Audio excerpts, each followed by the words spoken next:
Welcome to another Audacy check-in. My name is Jason Bailey, and once again have the honor. It is the one and the only Brent Smith. How are you, brother? What's going on, man? I had to strap in for this interview because I uh, knew I knew it was going to be you. So I'm like, oh boy, here we go. Let's rock.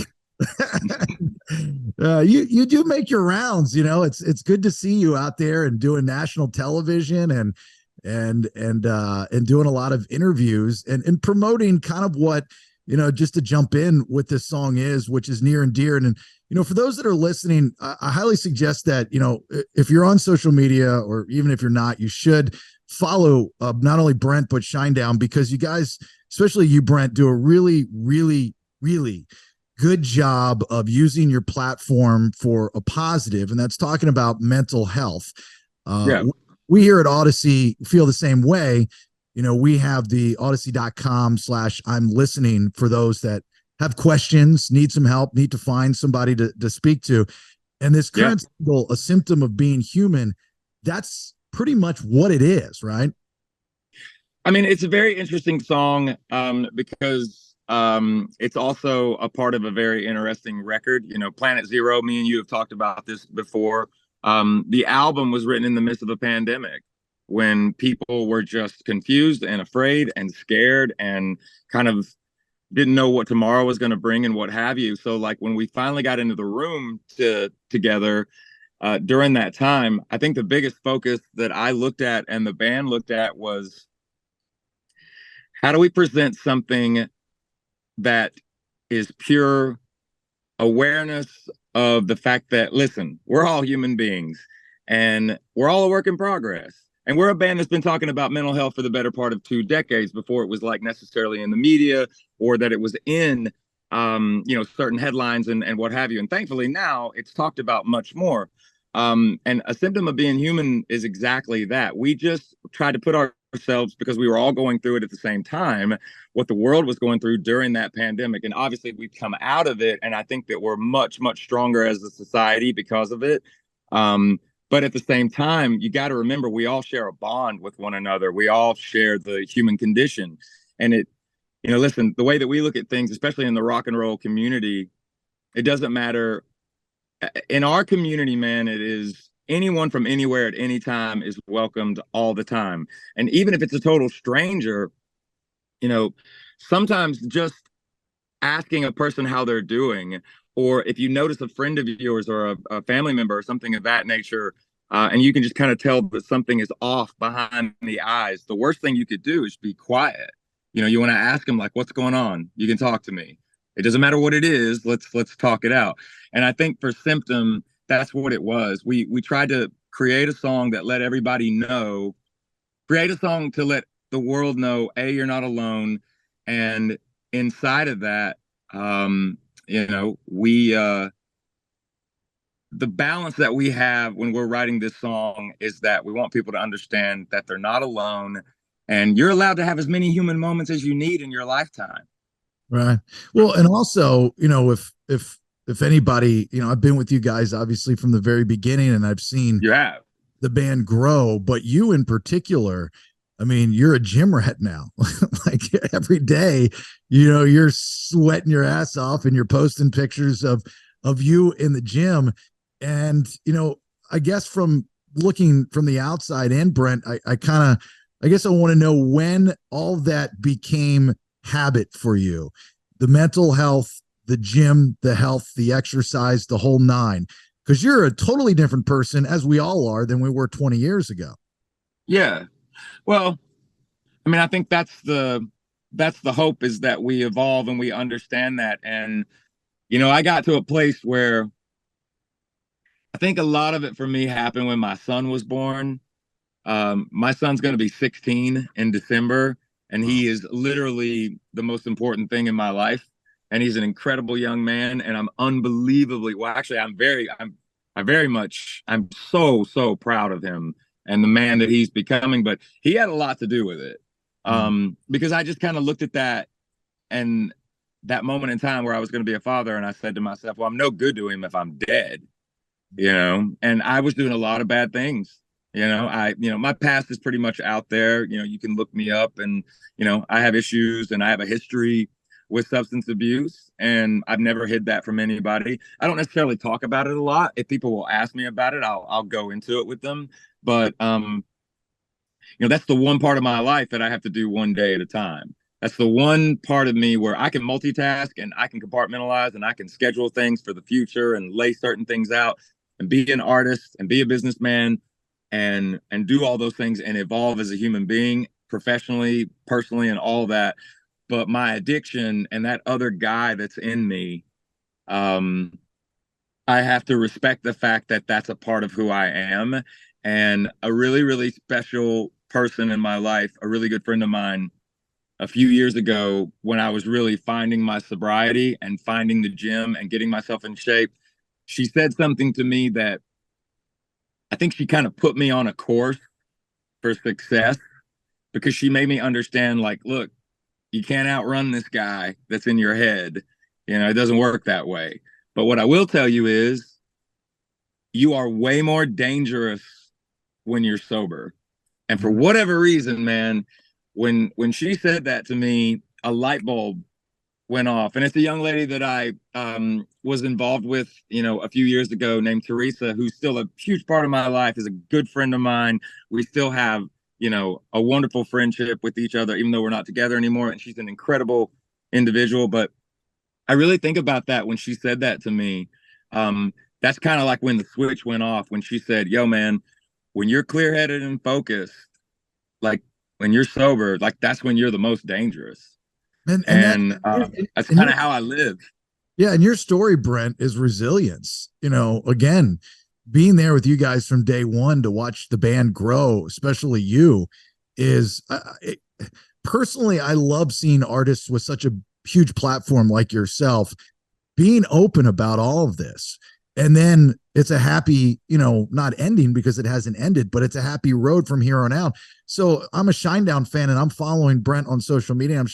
Following Shinedown. I'm seeing you in the gym and I'm seeing you talk about getting help. I'm seeing you put lyrics out there like a symptom of being human and going, wow, this guy's a rock star and he's going through the same stuff that I'm going through. Yeah, but I guess I've always, you've known me a long time. I've always had I can take the compliment with the whole rock star thing, but I'm more of a performer. But if I am a rock star, I'm only a rock star for like the 2 hours I'm on stage. That's the other thing. Like, you have to have a sense of humility, in this lifetime. And I think for me, the gym became something that I just looked better. I felt better. And I was like, well, I used to do stuff that made me feel good, that was bad for me. And I can do this, and it actually makes me feel better. It makes me feel better about myself. It makes me look better. And I can think straighter, and I'm a lot more locked in, and I'm focused. And I encourage anybody out there, if they're looking at themselves in the mirror and they're just like, you know what? This ain't going to work. Like, I got to do something. Just remember this: Rome was not built in a day. You got to do it one day at a time. It'll happen eventually. Like, for me, that's how I had to do it. At my heaviest and probably my worst shape, I'm 5'8". Man, I weighed 223 pounds at one point in time, and that was 36% body fat. Oof. And I ended up like, it took me about a year to do it, but I ended up losing 70 pounds. And then, and I have, like, my weight will fluctuate from time to time. Your diet is going to be a huge part of that. But I also tell people about that. Once you get to your kind of fitness goal and where you want to be at, you got to maintain it. If you want chocolate cake, have a piece of chocolate cake. Just don't have it every day. If you want a cheeseburger, it's fine. Just don't eat it every day. If memory serves, wasn't it one of the guys in Three Doors that got you in the gym originally? Brad Arnold, I watched his transformation going back, like, I mean, now it would be like, yeah, 20 years. Yeah. And he's maintained it.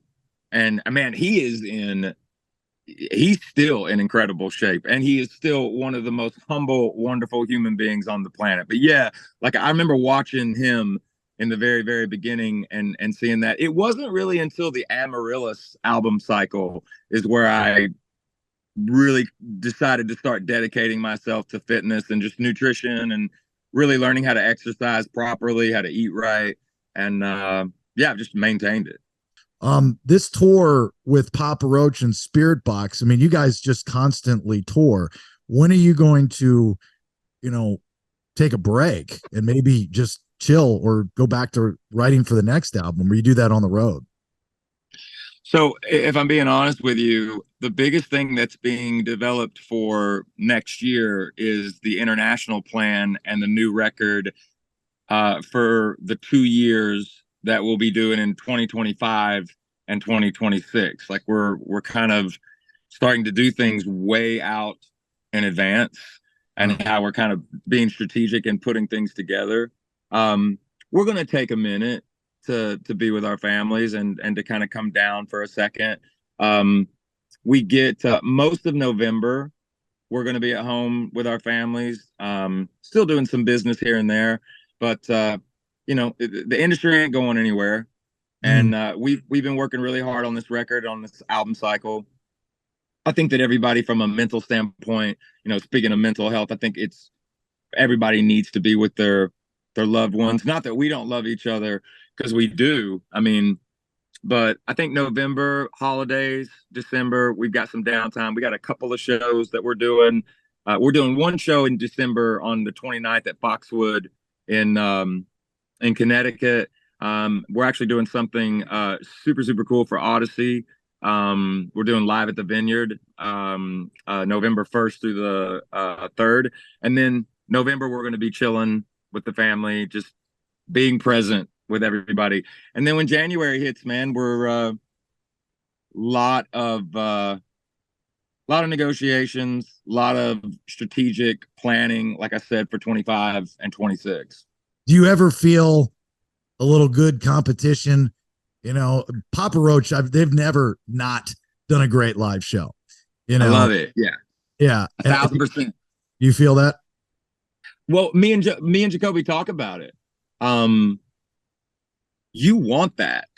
Like, that's when bands truly, doesn't matter what kind of genre of music it is, doesn't matter.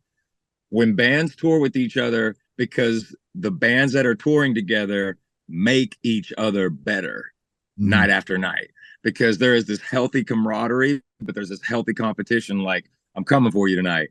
You know what I mean? Like, and it's all super positive out there, but yeah, I'm still like the kid. You gotta understand, I'm a massive, massive Papa Roach fan from like the beginning. Yeah. So the fact that I'm even out there with one of my heroes is mind-blowing for me. And to be able to pay it forward with Spirit Box and bring them out and put them in front of a different audience, so that their audience can grow as well. Honestly, man, it's one of my favorite tours that we've ever done. And we had a great, great tour earlier this year with From Ashes to New and 3 Days Grace. And then on the Planet Zero cycle in the beginning, like last year when the album came out, we went out with Diamante and the Pretty Reckless, and that was amazing. Then we took our boy Jelly Roll out with us and John Harvey in the fall of last year. We've been lucky, man. Like, it's all like everybody is always bringing their A game every night. We've been fortunate. Would you and Shinedown, if asked, ever play the Super Bowl halftime show? Yeah. Yeah. Easy. I know that the highest attendance was last year with Rihanna, which I love that her pyrotechnics were she was pregnant. That's a true boss. Yeah, I said that the other day. Right there, man. That's a different level of boss. You can't beat that prop. I said that. And it's not going to matter. Nobody's ever going to beat that anyway. Like, it's unbeatable. Like, that's just a boss move. So, and also, by the way, flying on a platform that literally she wasn't tied into or anything. I'm like, this woman is a real life superhero. Right. And so, but I saw rumors that like Usher was doing it this year. Yeah, Usher's doing it this year. Like, everybody likes. Hey, man, I'll tell you this. Yeah, Usher's a bad mofo. Like, I'm gonna be honest with you, man. Usher is an incredible performer. If he asked you and Shinedown to join him as a surprise guest, would you? In a heartbeat. Yeah, in a heartbeat. I think that the Super Bowl halftime show has to be a montage of artists, Yeah, I mean, one of the greatest, one of the in my part, like I loved Rihanna's Super Bowl, but man, that West Coast Super Bowl Yeah. was out of control. Hmm. Like that was awesome. But I also like remember, I can't remember what year it was. I think it was either Beyonce or it was Bruno Mars, but Bruno Mars got Chris Martin from Coldplay, Beyonce, the Red Hot Chili Peppers, like you're talking about, a little bit more eclectic, Right. you Yeah. know. It happened in like 2001 or 2002. I always go back to that. It was Aerosmith, Nelly, NSYNC, Britney, Missy Elliott, I think might have been there, but it was a lot of fun. And you had your rock and you had your roll. It was Right. cool like that. I thought that was fun. Absolutely. All right. Well, I've taken up too much of your time, and I know that because it started light behind you and now it's dark. So, I know. It happens, my man. I um, appreciate you let me come on a little bit later, man. Let me handle some of my business. I love you, my friend. I can't wait. I'm so stoked you're coming to Vegas. thank you. A symptom of being human is it's a great song, but it's an even better message. And Thank you. I I hope that appreciate that. you take that the right way. The latest album, Planet Zero, it is Brent Smith of Shinedown. Brother man, do your business. Thanks for all the time, and I'll see you and talk to you soon. Okay. All right, I love you, my friend. I'll see you soon. All right. Take care. Bye bye. All right, later.